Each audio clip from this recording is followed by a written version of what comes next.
Hi കൂട്ടുകാരെ, പുതിയൊരു വീഡിയോയിലേക്ക് എല്ലാവർക്കും സ്വാഗതം. അങ്ങനെ മാഷിനെ വിളിച്ചിരിക്കുകയാണ് കേട്ടോ ദാസ്. ഞാൻ രഘുവിന് വേണ്ടി ഒരു ഗാർമെൻറ്റ്സ് കമ്പനി ഇട്ട് കൊടുക്കാൻ നല്ല തീരുമാനമുണ്ട്. അത് രഘുവിനോട് ചോദിച്ചിട്ടാവാം അണ്ണനോട് പറയാൻ നല്ല തീരുമാനം എടുത്തിരിക്കുകയായിരുന്നു. ഇപ്പോൾ രഘു എൻ്റെ അരികിലുണ്ട്.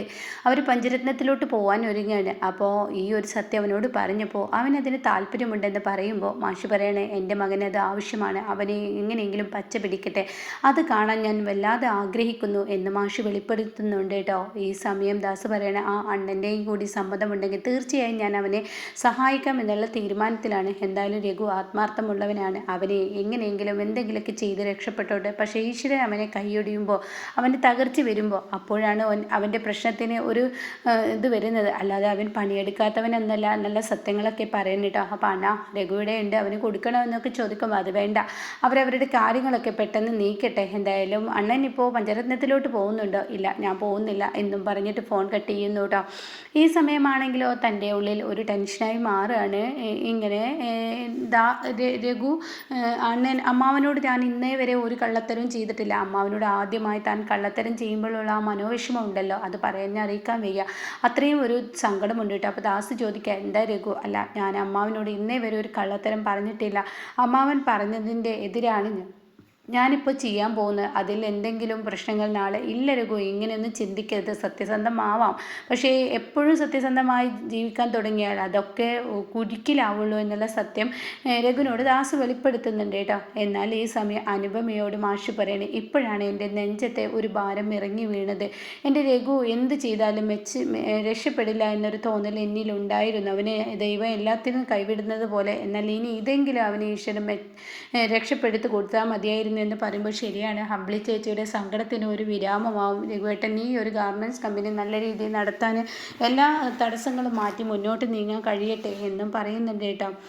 എന്നാൽ ഈ സമയം തൻ്റെ വീട്ടിൽ ഇന്ദ്രൻ എത്തിയിരിക്കുകയാണ്. അപ്പോൾ ഇന്ദ്രന് എങ്ങനെയെങ്കിലും ഇങ്ങോട്ടേക്ക് പ്രതിഭയെ കൊണ്ടുവരണം. അത് സത്യനോട് നേരത്തെ പറഞ്ഞിട്ടുണ്ടല്ലോ. അപ്പോൾ സത്യൻ വന്നിരിക്കുകയാണ്. അപ്പോൾ സത്യൻ പറയണ, അമ്മേ എന്തായാലും പ്രതിഭയെ ഇനി അവിടെ നിർത്തുന്നതിൽ അർത്ഥമില്ല, ഓണേക്കല്ലേ വരുന്നത്, അപ്പോൾ പ്രതിഭ ഇങ്ങോട്ടേക്ക് വന്നോട്ടെ എന്നുള്ള തീരുമാനം പറയുമ്പോൾ അത് കേൾക്കുന്ന ഇന്ദ്രൻ പറയും, ശരിയാണ്, പ്രതിഭ ആ വീട്ടിൽ നിൽക്കേണ്ട സമയമല്ല, പ്രതിഭയ്ക്ക് ഇപ്പോൾ ഒരു ഭർത്താവിൻ്റെ സാമീപ്യം വല്ലാതെ ആഗ്രഹിക്കുന്നുണ്ടാവും, അതുകൊണ്ട് തന്നെ പ്രതിഭ അപ്പോൾ അവിടെ നിൽക്കേണ്ട, പ്രതിഭ ഇങ്ങോട്ടേക്ക് വരട്ടെ എന്നുള്ള തീരുമാനം അങ്ങ് എടുക്കുമ്പോൾ ഉടൻ തന്നെ സുശീല പറയുന്നത്, ഞാനത് നടക്കില്ല, ഞാൻ ഇന്ന് പോലും ജോത്സ്യനെ പോയി കണ്ടതാണ്, ജോത്സ്യൻ പറഞ്ഞത് ഉത്രാടം വരെ ഒരു മരുന്ന് കഴിക്കാനുണ്ട്, പ്രതിവിധികളൊക്കെ തന്നിട്ടുണ്ട്, അത് കഴിഞ്ഞതിന് ശേഷം മാത്രമാണ് എന്തായാലും അവളെ ഇങ്ങോട്ടേക്ക് കൊണ്ടുവരാൻ പറ്റത്തുള്ളൂ എന്ന് പറയുന്നുണ്ടോ. അപ്പോൾ ഇത് കേൾക്കുന്ന സത്യനങ്ങ് വല്ലാതെ ദഹിക്കില്ല. സത്യം പറയുന്നുണ്ട്, അമ്മേ എന്താണ് എന്ന് പറയുമ്പോഴേക്കും എൻ്റെ വീടാണ്, എൻ്റെ വീടിന് നാശങ്ങൾ വരുന്ന ഒന്നും തന്നെ ചെയ്യാൻ ഞാൻ സമ്മതിക്കത്തില്ല എന്ന് പറയുന്നുണ്ട് കേട്ടോ.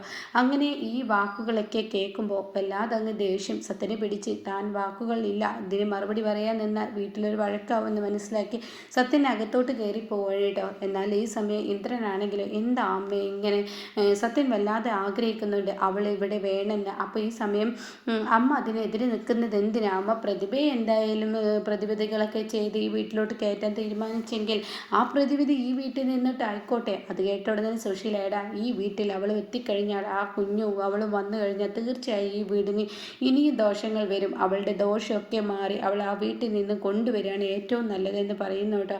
ഇതിനു മുന്നിൽ തനിക്ക് വാക്കുകളില്ല, മിണ്ടാൻ കഴിയുന്നില്ല, അതുകൊണ്ട് തന്നെ അവിടെ സംസാരം നടത്തുന്നു കേട്ടോ. പിന്നീട് തൻ്റെ വീട്ടിലെത്തിയിരിക്കുകയാണ് രഘുവും അമ്പിളിയും. അവരെ കണ്ട ഉടനെ തന്നെ പഠിച്ച കള്ളന്മാരാണെന്ന് മനസ്സിലാക്കിയും കൊണ്ട് തന്നെ രഘുവും ഇങ്ങനെ നോക്കുന്നുണ്ട് കേട്ടോ. ഓരോ സംസാരവും മുള്ളും മുനയും വെച്ചിട്ടാണ് ചീരു സംസാരിക്കുന്നത്. അപ്പോൾ ചീരു ആണെങ്കിൽ എന്താ പോയ കാര്യങ്ങളൊക്കെ ശരിയായോ? അപ്പോഴേക്കും രഘു, എന്ത് പോയ കാര്യം? അല്ല, ഞാൻ ചോദിച്ചത് നിങ്ങളിവിടെ നിന്നോ, അതിന് ഞങ്ങൾ എന്തിനാണ് പോയതെന്ന്. അപ്പോഴേക്കും അല്ല, ഞാൻ ചോദിച്ചോളൂ, എന്തായാലും രഘുവേട്ടനെ അമ്പിളി ചേച്ചി ഒന്ന് ഫ്രഷായി വാ, അപ്പോഴേക്കും ഞാൻ കഞ്ഞിയൊക്കെ എടുത്തു വെക്കാം, മക്കളകത്തൊക്കെ ഉണ്ട് എന്ന് പറയുന്നു കേട്ടോ. അങ്ങനെ ഈ സമയം കഞ്ഞിയും ഭക്ഷണമൊക്കെ എടുത്തു വെച്ച് അവർക്കുള്ള ഊണൊക്കെ ഇങ്ങനെ വിളമ്പി കൊടുക്കുമ്പോൾ ഉടൻ തന്നെ ചിരു, നീ കഴിച്ചോ? ആ ഞാൻ കഴിച്ചു, നിങ്ങൾ ഇത്രയും ലൈറ്റാവുമെന്ന് വിചാരിച്ചില്ലല്ലോ. അപ്പോൾ ഉടൻ തന്നെ രഘു പറയണ, ചിരു നിന്നോടൊരു സന്തോഷ വാർത്ത പറയാനുണ്ട്. എന്താണാവോ? അതെ, ഞങ്ങൾക്ക് ദാസങ്ങൾ ഒരു ഗാർമെൻറ്റ്സ് കമ്പനി ഇട്ട് തരാമെന്ന് പറഞ്ഞിട്ടുണ്ട്, അതിനുള്ള ഒരു തീരുമാനത്തിലാണ് ഞങ്ങൾ. അപ്പോൾ എന്തായാലും പെട്ടെന്ന് കാര്യങ്ങളൊക്കെ നീക്കണം, നാളെ അഡ്വാൻസ് ആയിട്ട് എന്തെങ്കിലുമൊക്കെ ഒന്ന് കൊടുക്കാനാണ് പറഞ്ഞിരിക്കുന്നത്, അതിന് രഘുവേട്ട പൈസ വേണ്ടതെന്ന് ചിരി ചോദിക്കാനായിട്ട്. അത് കേട്ട ഉടൻ തന്നെ, എന്നെ ദാസങ്ങളാണ് ഗാർമെൻറ്റ്സ് കമ്പനി എനിക്ക് ഇട്ട് തരാമെന്ന് പറഞ്ഞില്ലേ എന്ന് അമ്പിളി പറയണം. ചിരു, ഞങ്ങളെ സഹായിക്കാൻ ദാസങ്ങൾ മനസ്സ് വെച്ചിരിക്കുന്നു. അതുകൊണ്ട് തന്നെ ഇനി ഞങ്ങളുടെ കഷ്ടപ്പാടൊക്കെ തീരുമെന്നാണ് തോന്നുന്നത്. നിങ്ങളുടെ കഷ്ടപ്പാടൊക്കെ തീരുമ്പോൾ ഇനിയിപ്പോൾ നിങ്ങളുടെ വണ്ടി വെക്കുമോ എന്നുള്ള ചോദ്യമായിരിക്കുന്നു കേട്ടോ. അത് കേട്ട ഉടൻ തന്നെ അമ്പിളി പറയാണ്, അതെന്താ ചിരു നീ അങ്ങനെ അല്ല, ഭാഗ്യം കൊണ്ടുവന്ന വണ്ടിയാണ്, ആ വണ്ടി നിങ്ങൾ വിൽക്കാനുള്ള തീരുമാനമുണ്ടോ? അത് കേൾക്കുമ്പോൾ തന്നെ ഇവരുടെ ഉള്ളിൽ ഒരു സ്പാർക്കിങ്, എന്തോ ഒന്ന് ഇവൾ മുള്ളും മുനയും വെച്ചാണല്ലോ ഈശ്വര സംസാരിക്കുന്നത് എന്ന ലെവലിൽ നിൽക്കുന്നുണ്ട് കേട്ടോ. ഈ സമയമാണെങ്കിൽ തനിക്കിതിന് എന്തുത്തരമാണ് നൽകേണ്ടതെന്ന് അറിയാതെ താൻ ഇങ്ങനെ വകച്ചു നിൽക്കുന്നുണ്ട് കേട്ടോ. അതേസമയം അല്ല, ഭാഗ്യം കൊണ്ടുവന്ന വണ്ടിയാണ്, ഇനിയിപ്പോൾ ഗാർമെൻറ്റ്സ് കമ്പനിയൊക്കെ തുടങ്ങിക്കഴിഞ്ഞാൽ തീർച്ചയായും വലിയ വണ്ടിയൊക്കെ എടുക്കാം, എന്നാൽ ഈ വണ്ടിയെപ്പോലെ ആവില്ല, ഇതൊരു ഭാഗ്യം കൊണ്ടുവന്ന വണ്ടിയാണ് എന്നൊക്കെ ഇങ്ങനെ പറയുമ്പോൾ അത് ചിരു നീ പറഞ്ഞത് ശരിയാണെന്ന് അമ്പിളി പറയുന്നു കേട്ടോ. അങ്ങനെ അമ്പിളി പറയണ എന്തായാലും ഇനിയിപ്പോൾ കാര്യങ്ങളൊക്കെ നടക്കട്ടെ, നല്ലൊരു കമ്പനിയാണ്, എന്തായാലും നിങ്ങൾ പ്രതീക്ഷിക്കുന്നത് പോലെ ദാസങ്ങൾ നിങ്ങളെ സഹായിച്ചത് കൊണ്ട് തന്നെ ഇനി കാര്യങ്ങളൊക്കെ നടക്കട്ടെ, കാര്യങ്ങളൊക്കെ നല്ല രീതിയിൽ നടന്ന് ഈശ്വരൻ നിങ്ങൾക്കൊപ്പം ഉണ്ടായാൽ മതി, പ്രതീക്ഷകളൊന്നും ഇനി താളം തെറ്റാതിരുന്നാൽ മതി എന്നൊക്കെ ഇങ്ങനെ പറയുമ്പോൾ ചീരുവിൻ്റെ കുഞ്ഞ് കരയുന്നത് കൊണ്ട് തന്നെ കുഞ്ഞിൻ്റെ അരികിലോട്ട് ചീരു ഓടാൻ ശ്രമിക്കുകയാണ് കേട്ടോ. ഈ സമയം ഇവർ രണ്ടാളും പരസ്പരം അങ്ങോട്ടും ഇങ്ങോട്ടും നോക്കുന്നുണ്ട്. അപ്പോൾ രഘു പറയാണ്, എന്താ ചീരു ഒരു അർത്ഥം വെച്ചിട്ടൊക്കെ സംസാരിക്കുന്നത്, ചീരു ഇനിയിപ്പോൾ സത്യത്തിൽ എല്ലാം അറിഞ്ഞിട്ടുണ്ടാവുമോ? അപ്പോൾ ഉടൻ തന്നെ അമ്പിളി ചോദിക്കുകയാണ്, അവളുടെ സംസാരത്തിൽ എന്തൊക്കെയാണ് അറിഞ്ഞതുപോലെ, ഇനിയിപ്പോൾ അവൾ ആ സ്വർണം കണ്ടിട്ടുണ്ടാവുമോ എന്നൊക്കെയുള്ള ചോദ്യങ്ങളായിരിക്കുന്നു കേട്ടോ. അപ്പോൾ ഈ സമയം അമ്പിളിയുടെ ഉള്ളിൽ ടെൻഷൻ വരികയാണ്. അങ്ങനെ അവർ പെട്ടെന്ന് ആ റൂമിലോട്ട് ചെന്ന് ആ പാവ എടുത്ത് നോക്കുകയാണ്. പാവ അതുപോലെ ഇരിപ്പുണ്ട്, പക്ഷേ സ്വർണം കാണുന്നില്ല. അതോടുകൂടി രഘുട്ടാ നമ്മുടെ പ്രതീക്ഷകളൊക്കെ താളം തെറ്റിയിരിക്കുന്നു, ഇതിലിരിക്കുന്ന സ്വർണം കാണാനില്ലെന്ന് പറയാം കേട്ടോ. ഇത് കേൾക്കുന്ന രഘു, ശരിയാണ്, എങ്ങോട്ടേക്ക് പോയി ഈശ്വര? അപ്പോഴേക്കും അമ്പിളി പറയുന്നത്, രഘുവേട്ടനോട് ഞാൻ പറഞ്ഞതല്ലേ ഇതിവിടെ വെക്കണ്ടെന്ന്, പബ്ലിക്കായി ഈ സ്വർണ്ണം ഇവിടെ വെക്കാൻ പാടില്ലായിരുന്നു, അതുകൊണ്ടല്ലേ ഇപ്പോൾ ഈ പ്രശ്നങ്ങളൊക്കെ വന്നത്. അത് കേട്ടുടനെ അതുകൊണ്ടൊന്നുമല്ല എന്ന് പറയുമ്പോഴേക്കും എന്താ നിങ്ങൾ തിരയുന്നതെന്ന് പറഞ്ഞ് ചീരു അങ്ങോട്ടേക്ക് എത്തിയിരിക്കുന്നു കേട്ടോ. അപ്പോൾ ചീരുവിനെ കാണുന്ന രഘു അമ്പിളി, ഒന്നുമില്ല, രഘുവേട്ടൻ്റെ എന്തോ ഒരു സാധനം ഇവിടെ വെച്ചിരുന്നു. അത് കേൾക്കുന്ന ചീരു പറയുന്നത്, ഇതാണോ രഘുവേട്ടൻ വെച്ചത്? ഈ സ്വർണ്ണക്കട്ട കണ്ട ഉടനെ അവിടെ രഘു അമ്പിളി പകച്ചു നിൽക്കണം കേട്ടോ. ഈ സമയം ഈശ്വര എന്ന ഭാവത്തിൽ ഇങ്ങനെ നിൽക്കുന്നുണ്ട്. അപ്പോൾ ഉടനെ രഘു ചിരു എന്ന് പറയുമ്പോൾ, എന്നാലും രഘുവേട്ട അമ്പിളി ചേച്ചി ഇങ്ങനെ ഒരു വഞ്ചന ആരോടും ചെയ്യരുത്, എന്തിനാണ് നിങ്ങൾ വീണ്ടും പ്രശ്നങ്ങൾ ഉണ്ടാക്കാൻ ഈ സ്വർണവുമായി വീണ്ടും ഈ വീട്ടിലോട്ട് വന്നിരിക്കുന്നത്? ഇനിയും പ്രശ്നങ്ങൾ ഉണ്ടാക്കണം. ചിരു, ഇത് നിന്റെ കൈകളിൽ എങ്ങനെ കിട്ടി? നിങ്ങളുടെ ലക്ഷ്മി മോളി പാവയെടുത്ത് കളിക്കുമ്പോൾ താഴെ വീണതാണ്, അത് സരോജിനി ആൻറ്റിയുടെ കയ്യിലാണ് കിട്ടിയത്, എന്നിട്ട് എൻ്റെ കൈകളിൽ അത് എത്തി. അപ്പോൾ ഉടൻ തന്നെ രഘുവിന് അതിന് ഉത്തരമില്ല. അപ്പോൾ രഘുവേട്ടൻ അമ്പിളി ചേച്ചിയെ പോലെ ആയല്ലോ ചിരു, ഞാൻ നിന്നോട് തുറന്നു പറയണമെന്ന് പലവട്ടം ചിന്തിച്ചതാണ്, പക്ഷേ ചിലപ്പോൾ നീയൊന്നും ഇത് അംഗീകരിക്കില്ല. എന്നാലും രഘുവേട്ട അന്യൻ്റെ മുതൽ എന്തിനാണ് രഘുവേട്ട ആഗ്രഹിക്കുന്നത്?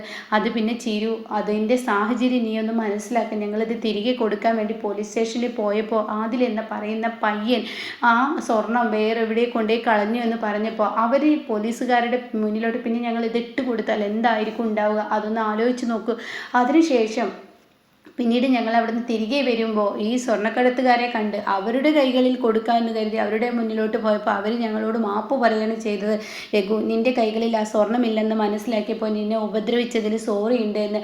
അപ്പോൾ വീണ്ടും ഒരു തുടക്കം കുറിക്കണം. അപ്പോഴേക്കും അമ്പിളി പറയാണ്, ദൈവമായിട്ടായിരിക്കും ചിരു, നീ പറഞ്ഞതുപോലെ ഭാഗ്യം കൊണ്ടുവന്ന വണ്ടിയായിരിക്കും, അതുകൊണ്ടായിരിക്കും ആ സ്വർണം ആ വണ്ടിയിൽ നിന്ന് എനിക്ക് കിട്ടാനും ഇതുപോലെ ഓരോ തട്ടുമുട്ടുകൾ കൊണ്ട് ആ സ്വർണം എന്നിലേക്ക് തന്നെ വന്നു ചേരുന്നത്. അപ്പോൾ ചിരു, നമുക്ക് ഈ കമ്പനി ഇടാം, നീയും കൂടി ഒപ്പം നിൽക്കടി. അപ്പോൾ അത് അച്ഛനെ അറിയോ? ഇല്ല, അച്ഛനെ അറിയിച്ചിട്ടില്ല, ആസംഘടനയോട് വിവരങ്ങളൊക്കെ പറഞ്ഞിട്ടുണ്ട്. എന്തോ എനിക്ക് രഘുവേട്ട ഇന്ന് പേടിയാണ് തോന്നുന്നത്, ഇതിൻ്റെ പിറകെ ഇനിയും അമ്പിളി ചേച്ചിക്ക് രഘുവേട്ടന് സ്വസ്ഥതയും സമാധാനവും നഷ്ടപ്പെടുമെന്നൊരു തോന്നലെന്ന് പറയുമ്പോൾ ഉടനെ രഘു ചോദിക്കുന്നുണ്ട്, അതെങ്ങനെ? അതെനിക്കറിയത്തില്ല, എൻ്റെ മനസ്സിൽ അങ്ങനെ പറയുന്നു എന്ന് പറയുന്നു.